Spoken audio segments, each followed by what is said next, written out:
देखो थोड़ा अब हम लोग पढ़ रहे हैं 4 ईयरली मूविंग एवरेज। जनरली देखो थोड़ा सा इसको ध्यान समझना। एक जैसे टॉपिक था 3 ईयरली, अर्लियर वीडियो में इसको हम लोग कवर किए, ठीक है। एक था 5 ईयरली। तो 3 ईयरली 5 ईयरली बहुत सिंपल है, अगर अभी हम जो बोल रहे हैं वो भी समझ जाओगे तो क्लियर हो जाएगा। 3 ईयरली मूविंग एवरेज कैसे निकलता था, 3 वैल्यू जोड़ के 3 से डिवाइड होता है। 5 ईयरली कैसे होता है, 5 वैल्यू जोड़ के 5 से डिवाइड होता है, सिंपल है। लेकिन 4 ईयरली में थोड़ा सा रूल चेंज है।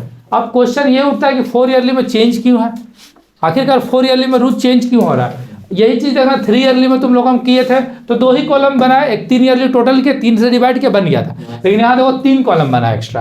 तो अब पहले तो ये मैटर समझना 3 ईयरली और 5 ईयरली क्यों इजी हो जाता है, 4 ईयरली क्यों टफ हो जाता है।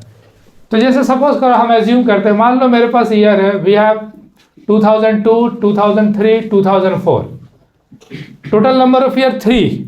सेंटर कौन होगा, बीच का कौन होगा, 2003। मतलब 3 साल था तो हमको सेंटर ईयर लेना हमको मेरे लिए इजी हुआ, ठीक है। मान लो अगर हम कर देते हैं 5 साल, इसको 5 और 6, मान लो अभी हो गया 5 साल, तो सेंटर ईयर कौन होगा 2004। तो फिर बीच का लेना आसान हुआ। लेकिन अगर हम लोग इसको करते हैं 4 साल, तो आप बताओ तो बीच का वैल्यू कौन होगा, देखा जाए तो इस बार बीच में कोई नहीं है। मतलब ऐसे हम लोग बोल सकते हैं 2003 और 2004 के जो बीच का होगा वही सेंटर होगा। तो अब समझा, तो यहाँ पर मैटर समझो।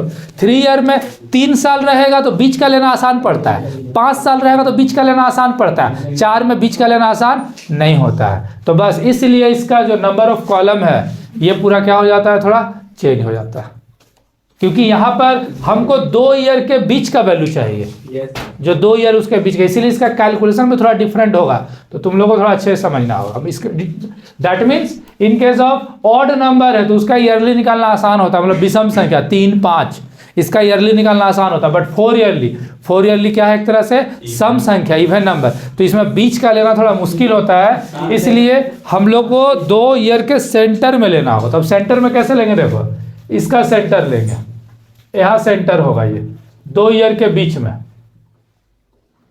ठीक है, ये सेंटर होगा। अब 4 जोड़ेंगे, ठीक है, देखो 4 ऐड कर रहे हैं, 184 प्लस 180 प्लस 218 प्लस 250, ठीक है, 4 जोड़ दिए। अब एक छोड़ेंगे, फिर से 4 जोड़ेंगे। अब 184 को छोड़ दो तो क्या आ गया, 180, 218, 250 प्लस एक नया आ गया 280 आ गया। चलो फिर अब 180 को छोड़ दो, अब 180 छूट गया तो क्या आ जाएगा, 218, 250, 280 प्लस अब एक न्यू वैल्यू आ गया 288। चलो नेक्स्ट, फिर अब फिर 218 छोड़ दो तो 250, 280, 288 प्लस एक आ गया 318। चलो फिर नेक्स्ट 250 छोड़ दो तो 280, 288 प्लस 318 और एक नीचे आ गया 314। चलो यहाँ पर हम आएंगे तो नहीं बनेगा 4, एक छोड़ेंगे तो 3 ही ना बचेगा। तो ये हुआ मेरा 4 ईयरली मूविंग टोटल, मतलब 4 जोड़े, लेकिन कैसे जोड़े, 2 ईयर के बीच वाला को जोड़े, 2 ईयर के बीच में। तो अब इसको सिंपल ऐड करके लिख देते हैं। तो चलो ये कितना कितना आ जाएगा, तुम लोग भी थोड़ा रफ में कैलकुलेट कर लो, ठीक है, डैट कैलकुलेट करो। चलो रफ कॉपी में रफ करके थोड़ा कैलकुलेट करो, सब एक एक कैलकुलेट करो ना, जल्दी हो जाएगा। लास्ट में कर दीजिए, हाँ सब अलग अलग करो। एक आ गया 1032, 1032, 832, 2, 4, 5, 6, ठीक है, 832। चलो एक आ गया है। अब बाकी तुम लोग अलग अलग कैलकुलेट कर लो, ठीक है। हम थोड़ा अभी बुक से ही लिख रहे हैं, मिला लेंगे लास्ट में। 928, 1036, ये 1136, 1136, 1200। चलो देख लो ऑलमोस्ट सब निकल गया, चेक करो। 832, 928, 1036, 1136, 1200। अब उसके बाद देखो क्या करेंगे, अब क्या करना, इन दोनों के जो सेंटर होगा वहां ऐड करना, ठीक है, इन दोनों के जो सेंटर में होगा, इन दोनों के सेंटर, तो उससे क्या होगा ना, अभी ध्यान दो, अभी फिर ऐड करना, अब दो ऐड करना। 928, तो ये हो गया 1760, फिर एक छोड़ दो, दो ऐड करना है, फिर एक छोड़ दो, 928 प्लस 1036, तो ये आ गया 1960, 1964, 8 और 6 40। चलो फिर एक छोड़ दो 928, तो 1036 प्लस 1136, तो ये आ गया 2172।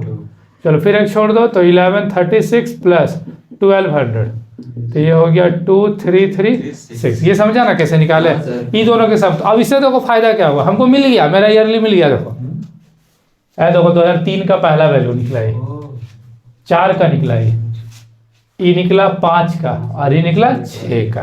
तो इसीलिए ऐसा इसमें जोड़ना पड़ता है, यही रीजन है। ईयर के बीच में लिए तो जब दोबारा से सम करेंगे ना तो ऑटोमेटिक। लेकिन अभी मेरा फाइनल जो होता था 4 ईयर मूविंग एवरेज, ये कैसे निकलेगा? तो पहला वैल्यू 1760 डिवाइड बाय 8, 4 से मत करना, गलत हो जाएगा। यही एक नया चीज है, ठीक है। इसको 8 से डिवाइड देना, फिर 1964 डिवाइडेड बाय 8, फिर 2172 डिवाइडेड बाय 8, फिर 2336 डिवाइडेड बाय 8। तो अभी फिलहाल हम वैल्यू लिखते हैं, जैसे ये आ गया 220, बाकी बुक से लिख रहे हैं 245.5, फिर उसके बाद है 271.5, फिर लास्ट वैल्यू है 292। ये डिवाइड कर लेना सिंपल। अब यहाँ एक दिमाग में क्वेश्चन आ रहा होगा तुम लोग का कि 3 ईयरली में 3 से डिवाइड होता है, 5 ईयरली में 5 से डिवाइड, तो 4 ईयरली में 8 से क्यों डिवाइड होता है? तो सिंपल समझो यहाँ पर पहले चीज़ एक चीज़ क्लियर की कि 4 ईयरली का मूविंग निकालना और सेंटर ईयर लेना टफ है, हम लोग को नहीं मिलता है। तो हम लोग 4 जोड़ दिए, 2 का सेंटर लेकर, फिर हम लोग ये 2 जोड़े, 2 जोड़े, इसका मतलब क्या? 4 वैल्यू यहाँ से, 4 वैल्यू यहाँ से, तो कितना वैल्यू हो गया?